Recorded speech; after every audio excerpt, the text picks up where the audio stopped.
Bismillahirrahmanirrahim. Assalamualaikum warahmatullahi wabarakatuh.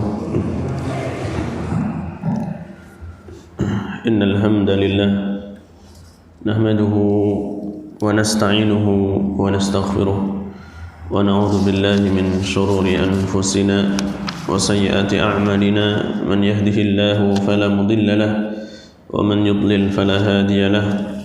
Wa asyhadu an la ilaha illallah wahdahu la syarika lah wa asyhadu anna Muhammadan abduhu wa rasuluh salawatullahi wa salamuhu alaihi wa ala alihi wa ashabihi wa man walah, amma ba'du. Kaum muslimin jamaah salat subuh yang dirahmati oleh Allah, alhamdulillah kita masih diberikan kemudahan oleh Allah Subhanahu wa taala untuk bisa bermajelis ya di salah satu rumah dari rumah-rumah Allah Subhanahu wa taala ini untuk bersama-sama memperdalam ilmu agama. Dan pada hari ini jadwalnya adalah tentang fikih salat ya, tentang fikih salat. Kita sudah sampai pada pembahasan rukun salat ya. Kita sudah sampai pada pembahasan rukun salat ya. Pada pertemuan yang lalu kita sudah terangkan perbedaan antara syarat dan perbedaan antara rukun. Syarat salat atau syarat sah salat itu adalah sesuatu yang harus dikerjakan atau harus ada sebelum seorang melakukan salat.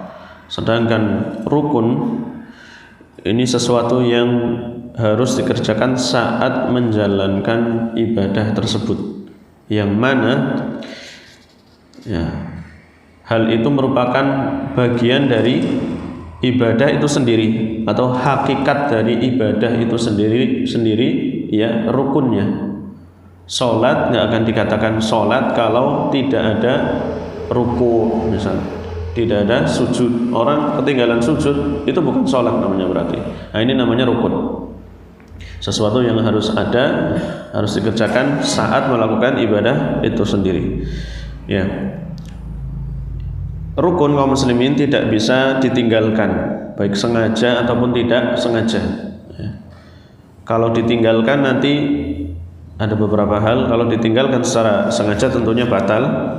Nah, kalau ditinggalkan karena lupa atau karena tidak tahu, masih bisa dikejar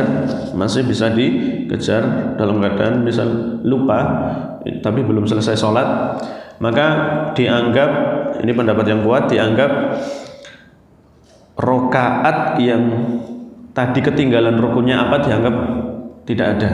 Misal orang sholat lupa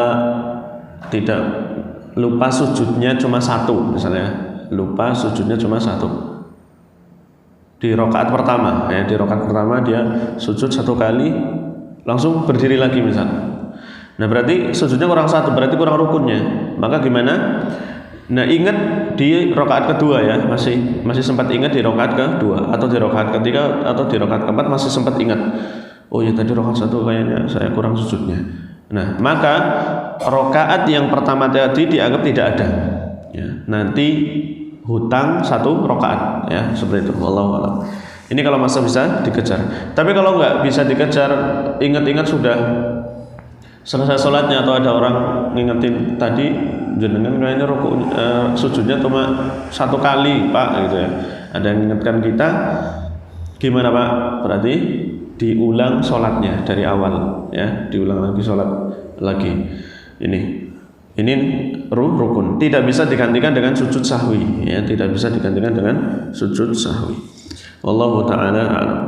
Ya, rukun sholat yang pertama kaum muslimin adalah berdiri ya, berdiri ketika mampu ya, berdiri ketika mampu. Dalilnya adalah firman Allah Ta'ala, wa qumu lillahi qanitin, dan hadis-hadis yang lainnya. Dan berdirilah untuk Allah dengan tegak, dengan qanit, tegak, tenang, dengan mantap. Ini qanit. Ya, berdiri kaum muslimin Ini rukun, termasuk rukun-rukun dari sholat. Tapi kemarin ya kita sudah menerangkan ada beberapa hal. Ya, di sini maksudnya berdiri untuk sholat fardu, sholat wajib. Ya, sholat wajib itu wajib berdiri. Dan kalau di atas kendaraan, ya kalau di atas kendaraan pun hendaknya sebisa mungkin, ya sebisa mungkin untuk berhenti sholat di masjid atau sholat di tanah lapang, tidak mengapa. Ya ini sebisa mungkin. Ya, walaupun di kereta api, walaupun di bus, ya jangan sampai sholatnya di atas kendaraan. Karena Nabi SAW ya tidak melakukan demikian. Nabi SAW membolehkan sholat di atas kendaraan walaupun tanpa udzur pada sholat-sholat sunnah, ya pada sholat-sholat sunnah. Tapi kalau memang sholatnya di pesawat, misal tidak ada musolanya, ya kalau sholat di musola, kalau di Saudi Airlines itu ada musolanya ya Pak ya, itu pun cuma muat 2 atau 3 orang lah ya. Ya gantian-gantian tidak mengapa. Tapi kayaknya kalau semua orang sepesawat kau sholat di musola tidak memungkinkan, nggak cukup. Ya sebisa mungkin sih sholat sambil berdiri di musola tersebut tidak mengapa. Kalau memang dekat dengan musolanya. Tapi kalau di pesawat memungkinkan untuk sholat sambil duduk, karena ini udah keadaan tidak mungkin lagi. Nah, sedangkan kalau di kereta, ya kalau di kereta kan kita bisa mengantisipasi lah ya. Di sana ada syariat jamak qashar kan. Sholat zuhur asar bisa digabungkan nanti ya. Bisa digabungkan. Atau di kereta ada musola. Sebisa mungkin sholat di musola. Ya Allah taala alam. Karena yang namanya berdiri ini rukun bagi sholat fardu. Adapun sholat sunnah ini tidak mengapa sholat di atas kendaraan. Tidak mengapa sholat di atas kendaraan. Walaupun tanpa udzur, ya, walaupun tanpa udzur. Sholat qobliyah subuh sama sholat witir. Nabi SAW tidak pernah meninggalkan sholat sunnah sebelum subuh atau sholat witir. Ini tidak pernah sama sekali. Walaupun dalam perjalanan. Kalau di dalam perjalanan Nabi SAW biasa sholat di atas kendaraannya, di atas untanya atau di atas kudanya, ya. Ini untuk sholat sunnah boleh, walaupun tanpa udzur. Nah, sholat yang dikerjakan oleh Nabi SAW yang tidak pernah ditinggalkan untuk sholat sunnah ini adalah sholat witir dan sholat qobliyah subuh, karena ini pahalanya memang besar. Sholat qobliyah subuh khairun minad dunya wa ma fiha, lebih baik daripada dunia dan seisinya. Sedangkan sholat witir ini termasuk minimalnya sholat malam, ya minimalnya sholat malam, karena kebiasaan orang-orang soleh, kebiasaan para salaf, para nabi-nabi terdahulu ini pasti sholat malam. Nah, sebisa mungkin kita sholat witir, walaupun kaum muslimin 1 rakaat saja, walaupun 1 rakaat, karena minimal sholat witir itu 1 rakaat. Ya 1 rakaat kemudian langsung salam, ini tidak mengapa. Boleh dikerjakan setelah sholat isya, ya sholat sunnah, kemudian sholat witir 1 rakaat tidak mengapa, atau sebelum kita bangun subuh nggak sikil lah ya, jam 4 sholat witir 1 rakaat saja nggak apa-apa ya, atau 3 atau 3 kemudian nanti ditambah sholat 2 rakaat ya, 2 rakaat. Kalau masih memungkinkan kita mau sholat malam berarti 2 ya, tambah lagi 2 dan mengapa. Kalau sudah mau dekat subuh witir 3 rakaat atau 1 rakaat. Ini tidak pernah, kalau witir tidak pernah ditinggalkan oleh Nabi Sallallahu Alaihi Wasallam. Nah, sholat sunnah itu boleh sambil duduk. Sholat sunnah apa aja? Sholat qobliyah, ba'diyah, ya, sholat qobliyah subuh boleh, qobliyah zuhur, ba'diyah zuhur boleh sambil duduk. Walaupun tanpa udzur, tanpa udzur. Ini mungkin sesekali diamalkan tidak mengapa. Cuma pahalanya separuh dari sholat yang sambil berdiri. Atau sholat malam boleh sambil duduk, ya sambil duduk tidak mengapa. Sholat malam 2 rakaat. Ini bisa digunakan untuk sholat witir, misal untuk sholat taraweh misal Pak ya, tidak mengapa kita sebagai misal orang tua sambil duduk, tidak mengapa, atau digabung boleh Pak, digabung ini misal sholat awalnya Allahu Akbar gitu ya, duduk baca Quran, atau kalau makmum ya dengerin makmumnya, dengerin imamnya. Mungkin kan sholat tarawih biasanya panjang sekali, kalau di Masjid Nabawi itu panjang sekali ya, 1 juz untuk 1 malam. Nah, kita dengerin ya sambil duduk, atau kita baca Al-Quran sambil duduk. Boleh juga lihat mushaf ini kalau Ramadan misalnya, boleh juga sambil baca Quran ya, sambil baca Quran mushaf kayak gini, sholat sambil duduk. Kalau sudah selesai ditaruh lagi, tidak mengapa ya. Ini sambil duduk ya, tidak mengapa. Ketika sudah mau ruku kita berdiri ya. Ketika sudah mau ruku kita berdiri, kemudian apa? Ya ruku setelah itu. Ini digabung berarti. Ini boleh ya, ini boleh dalam sholat apa? Sholat sunnah. Jadi tidak mengapa misalnya sholat tarawih sebenarnya tidak mengapa, imamnya panjang-panjang itu sebenarnya tidak mengapa. Kalau makmum yang nggak kuat ya udah turun aja duduk. Oh nanti udah mau rukuk ini berdiri lagi ya, berdiri lagi. Ini tidak mengapa, wallahu ta'ala a'lam. Karena Nabi mengajarkan demikian, sholat qobliyah atau sholat witir di atas kendaraannya atau sambil duduk. Ya, termasuk tidak mampu dalam berdiri kaum muslimin adalah sholat di atas perahu misal, atau di atas pesawat. Ya, kalau pesawatnya goyang-goyang, perahunya goyang-goyang, ini kita nggak mungkin berdiri, tidak mengapa untuk sholat sambil duduk. Ya, untuk menghadap kiblatnya bagaimana? Menghadap kiblatnya kalau memang mau sholat di atas kendaraan, awalnya menghadap kiblat. Kalau bisa sejak awal menghadap kiblat. Nanti setelah itu kendaraannya ke kanan, ke kiri, ya, ini tidak terhitung, tidak mengapa. Tapi awalnya menghadap kiblat. Tapi kalau memang tidak mampu sama sekali, ya fattaqullaha mastata'tum. Dari sejak awal ya memang tidak memungkinkan untuk menghadap kiblat ya karena sempit atau yang lainnya, maka tidak mengapa. Nah, boleh kaum muslimin al-i'timad ala syai'in fil qiyam. Ini catatan-catatan yang berkenaan dengan berdiri.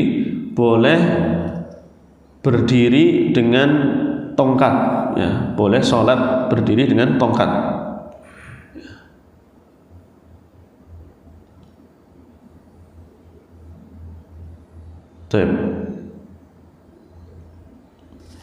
Ya, karena para ulama pun membahasnya bolehnya demikian, boleh berdiri dengan tongkat karena suatu udzur. Hadisnya, dalilnya adalah firman Allah Ta'ala, fattaqullaha mastata'tum. Ya, bertakwalah kalian kepada Allah semampu kalian. Ya, datang hadis dari Ummi Qais binti Mihsan, ya, hadis dari Abu Dawud dan disahihkan oleh Syekh Al-Albani bahwasanya Nabi sallallahu alaihi wasallam lamma asanna, beliau ketika telah berumur, wa hamala laham, dan sudah berat ya, berat badannya untuk melakukan salat, ittakhadha amudan fi musallah, beliau menjadikan tiang atau mengambil tiang di dalam musolanya untuk bersandar melakukan sholat, untuk disandari ya melakukan sholat. Boleh dengan tiang kita lendean gitu, atau dengan tongkat ya, buat ini tidak mengapa. Atau di sampingnya dikasih apa yang untuk orang ini apa yang kecelakaan misalnya, pakai itu tidak mengapa ya. Ini boleh kalau memang kita punya udzur, ada mungkin kita sudah tua, mungkin sakit dan seterusnya, boleh dengan menggunakan tongkat. Nah, kemudian kaum muslimin, kita sudah selesai dari berdiri. Rukun yang kedua adalah takbiratul ihram. Melakukan apa? Takbir pengharaman atau takbir niat lah, takbiratul ihram, yaitu pembuka salat ya, pembuka salat. Ini merupakan rukun ya, sesuai dengan kesepakatan para ulama.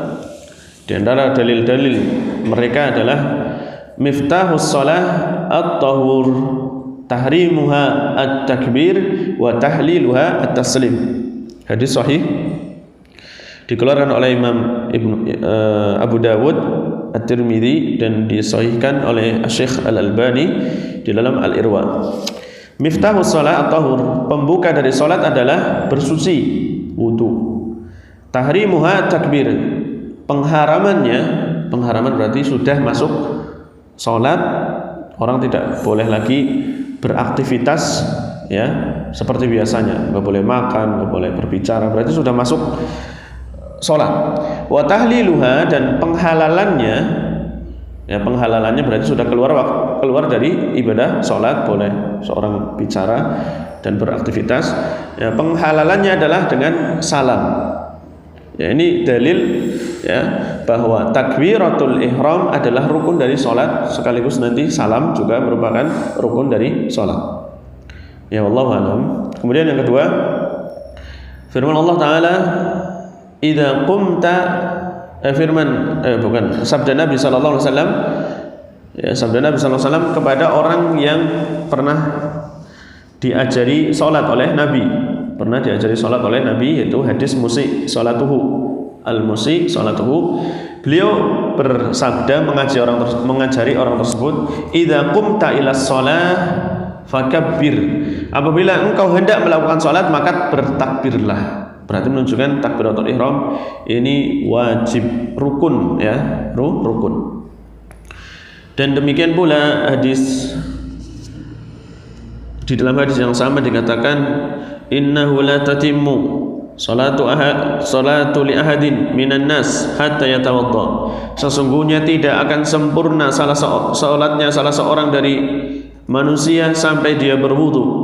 Fayadha'ul wudu mawadhi'ah, ya, summa yaqul Allahu akbar, maka dia melakukan wudu sebagaimana mestinya, kemudian mengatakan Allahu akbar. Ini hadis yang sahih dikeluarkan oleh Imam Tabarani. Dan juga hadis dari Aisyah, kana Rasulullah sallallahu alaihi wasallam yastaftihu shalah bitakbir, adalah Nabi sallallahu alaihi wasallam beliau membuka salatnya dengan takbir. Ya Allah alam, ini dalilnya banyak ya Pak ya, ijma, pokoknya udah ijma ya, sepakat para ulama bahwa salat itu dibuka dengan takbiratul ihram. Lafadznya pun Allahu akbar, boleh nggak diganti dengan yang lain? Ya tidak boleh, karena sudah baku dari Nabi sallallahu alaihi wasallam demikian.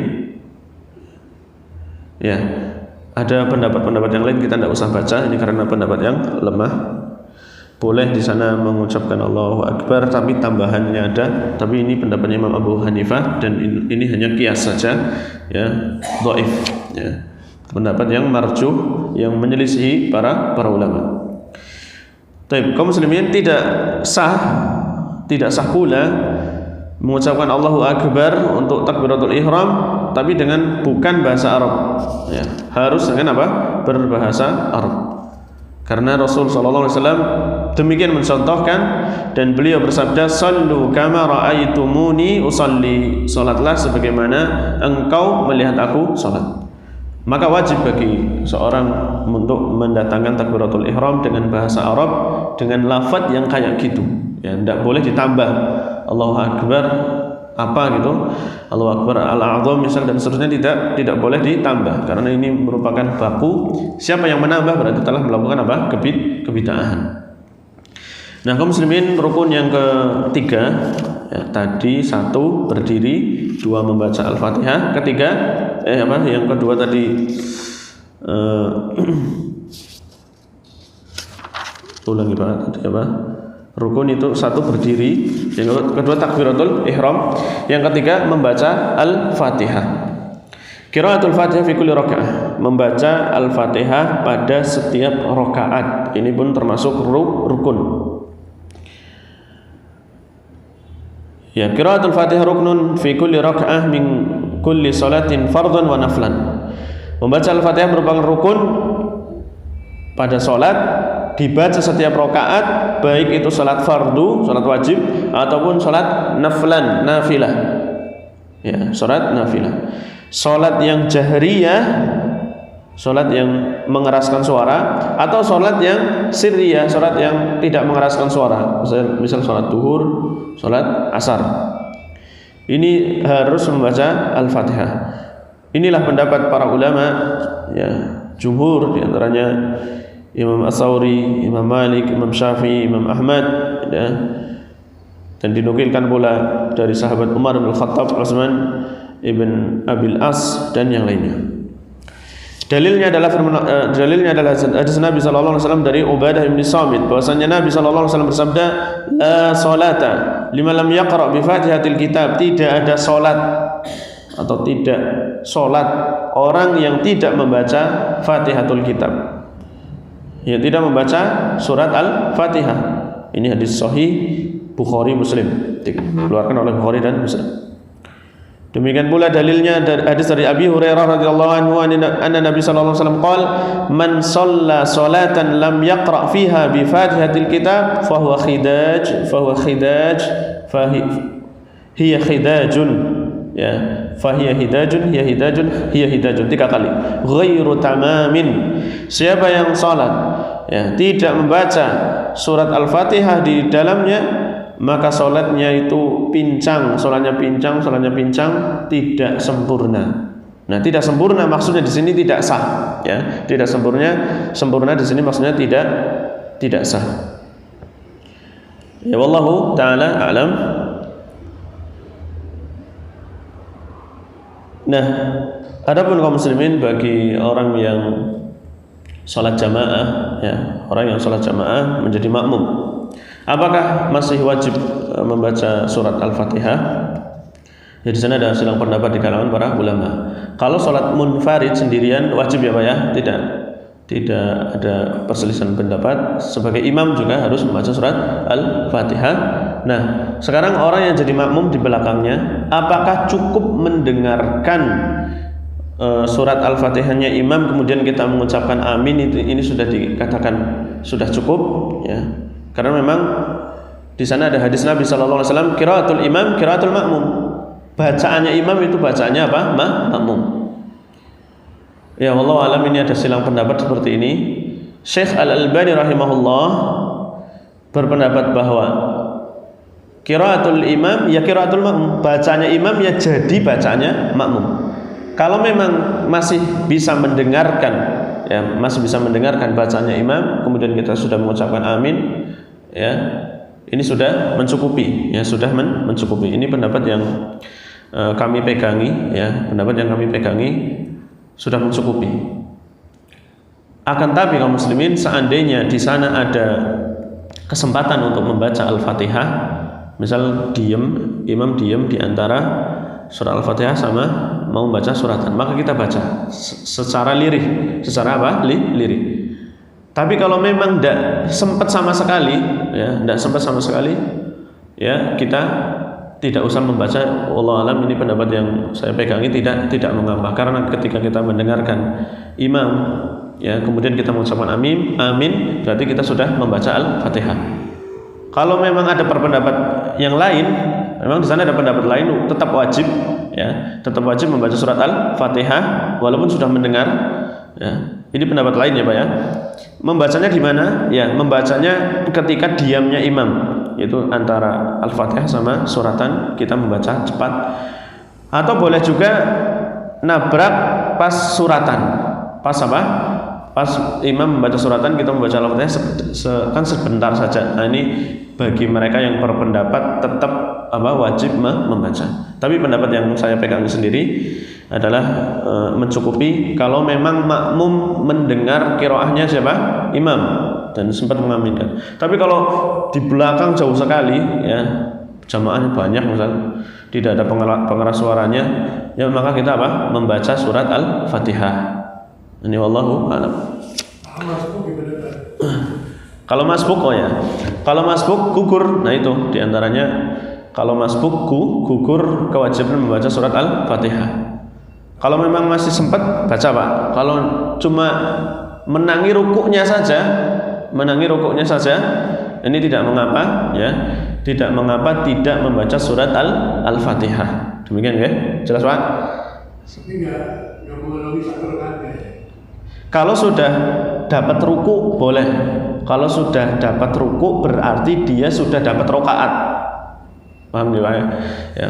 Kalau kita masbuk misal, imamnya masih ruku, kita sempat jumpai imam ruku, maka kita anggap oh sudah dapat 1 rakaat nanti. Ya, ini nggak perlu disarutang yang dapat rukunya.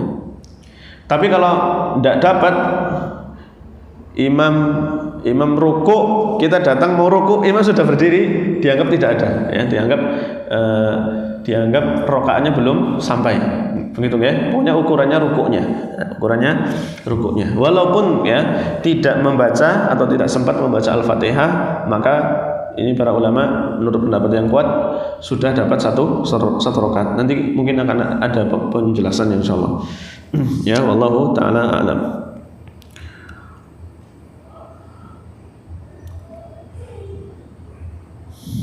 Ya. Dalilnya tadi sudah kita baca dan ada dalil yang lain di sana, dan kita mau memaparkan beberapa pendapat yang memang ada pendapat para ulama kaum muslimin bahwa membaca surat Al-Fatihah itu memang tidak rukun, yang penting membaca Al-Qur'an gitu. Ya, ini pendapatnya Imam Abu Hanifah. Ya, pendapatnya Imam Abu Hanifah dan satu riwayat dari Imam Ahmad. Beliau berdua mengatakan bahwasanya Fatihah ini tidak menjadi ketentuan untuk dibaca, tapi boleh surat yang lain gitu. Yaitu annahu tujzi qiraah ayah minal Quran. Boleh membaca beberapa ayat dari Al-Qur'an, ini sudah mencukupi. Ini pendapat siapa? Abu Hanifah dan riwayat dari Imam Ahmad, salah satu riwayat dari Imam Ahmad. Tapi pendapat ini marjuh kaum muslimin, pendapat yang ditinggalkan kurang kuat ya, karena menyelisih pendapat-pendapat yang lebih kuat, diantaranya pendapat jumhur. Mereka berdalilkan faqra'u ma tayassara minal Qur'an, maka bacalah apa yang mudah dari Al-Qur'an ya. Atau faqra'u ma tayassara min dalam surah Al-Muzammil, bacalah apa yang mudah dari Al-Qur'an. Ini dalil-dalil dari mereka. Atau hadis Abi Hurairah, "Tsumma qra' ma tayassara ma'aka minal Qur'an." Kemudian bacalah apa yang mudah dari Al-Qur'an. Ini kaum muslimin ya, di dalam lafaz-lafaz ini, di dalam ayat ataupun hadis Nabi sallallahu alaihi wasallam, lafalnya tidak disuruh membaca Al-Fatihah, tapi apa yang mudah dari Al-Qur'an, sehingga menjadi dasar bagi pendapat Hanafiyah orang-orang India biasanya, ya, orang India dan yang di sana tidak harus membaca Al-Fatihah, tapi yang penting membaca Al-Qur'an. Ini pendapat yang marjuh. Pendapat yang ditinggalkan kurang kuat. Saya sebutkan karena untuk apa? Untuk wawasan, ya, untuk wawasan. Barangkali nanti di sana ada yang menangi demikian. Kalau sholat di Masjid Nabawi misalnya, banyak orang macam-macam sholatnya, ada yang sedekap, ada yang nggak sedekap. Ini memang demikian kaum muslimin ya, dalam permasalahan fikih. Nah, bagaimana dengan orang yang nggak mampu membaca surat Al-Fatihah? Ya, kalau ada orang yang nggak mampu membaca surat Al-Fatihah, ada zikirnya gantinya. Ini bagi yang nggak mampu, tapi ya Pak ya, sebenarnya ya tetap bisa belajar atau gimana lah ya, sebisa mungkin belajar. Tapi kalau mungkin sudah misal baru masuk Islam, sudah mepet ini waktunya mau sholat, bentar lagi habis waktunya, ya bisa sambil baca ya, lewat HP, lewat buku, nggak apa-apa, buku kecil catat gitu, baca nggak mengapa. Tapi kalau memang misalnya buta atau kesulitan lah ya, mentok sudah, maka membaca zikir ini ya, zikir mengucapkan subhanallah, alhamdulillah, la ilaha illallah, Allahu akbar, terus ditambah wala haula wala quwata illa billah, subhanallah walhamdulillah wala ilaha illallah wallahu akbar wala haula wala quwata illa billah. Ada berapa? 5 ya. Subhanallahi walhamdulillah wala ilaha illallah wallahu akbar. Ini kan umum lah ya. Terus wala haula wala quwata illa billah. Ada 5. Ini kalau tidak mampu untuk membaca surat Al-Fatihah. Ini pun nggak mampu misalnya. Ini pun nggak mampu. Gimana? Ya. Kalau tidak mampu juga, ya udah kembali kepada pendapat yang paling lemah tadi, membaca apa yang mampu dari Al-Quran. Kalau memang tidak mampu sama sekali, ya Allah Taala alam. Ya, kemudian rukun yang berikutnya ruku. Ya, insya Allah kita akan membahas pada pertemuan besok pagi. Mudah-mudahan ya kita bisa melanjutkannya. Naktafi bihadzal qadar. Semoga bermanfaat kaum muslimin. Subhanakallahumma bihamdik asyhadu an la ilaha illa anta astaghfiruka wa atubu ilaik. Assalamualaikum warahmatullahi wabarakatuh.